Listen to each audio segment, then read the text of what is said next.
Now, if you're just joining us, we are covering Malaysia's nomination day live. Let's get back to Dr. Lau Tze Wei, Assistant Professor, Department of Political Science, International Islamic University, Malaysia. Dr. Lau, thank you so much for staying with us.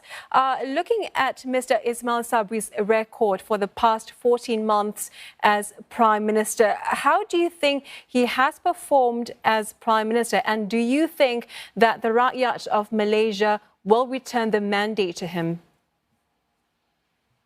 Okay, there's a few questions in it. If I miss any question, please re-ask again. Number one, I do not see Ismail Sabri tenure as Prime Minister is an affecting factor in these current elections. Because at the end of the day, it is not about Ismail Sabri. It is not about Ismail Sabri as the Prime Minister. It is about UMNO and Barisan Nasional, whether they managed to get support or not. In other words, whether he performed it well or he did not perform it well, it comes back to the similar story in the sense of it is about party politics rather than track record politics. Of course, his name has been put forth as Prime Minister for BN, but how likely will Ahmad Zahid Hamidi put his name forth as Prime Minister instead in the event of a BN victory? I have mentioned this more than a year ago, and I still insist on my opinion by then up to today. If I do not think he will be the coming Prime Minister. I do not think that's it. The reason is very simple. As we mentioned just now, UMNO is a party that will emphasize a lot on party hierarchy. You have the President, Ahmad Zahid.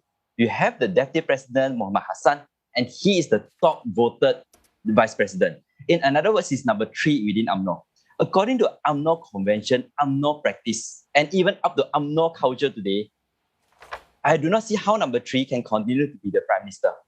The reason why he can be Prime Minister is because the first person, Ahmad Zahid, was too controversial. Second person, Muhammad Hassan, was not a member of parliament. So it comes to the third person.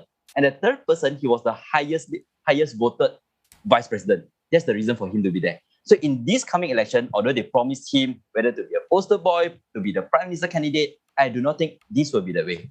So for me, the Prime Minister candidate will be either Ahmad Zahid or Muhammad Hassan. Who is going to be the Prime Minister, for me, in my observation, depends on how many seats does Barisan Nasional manage to win.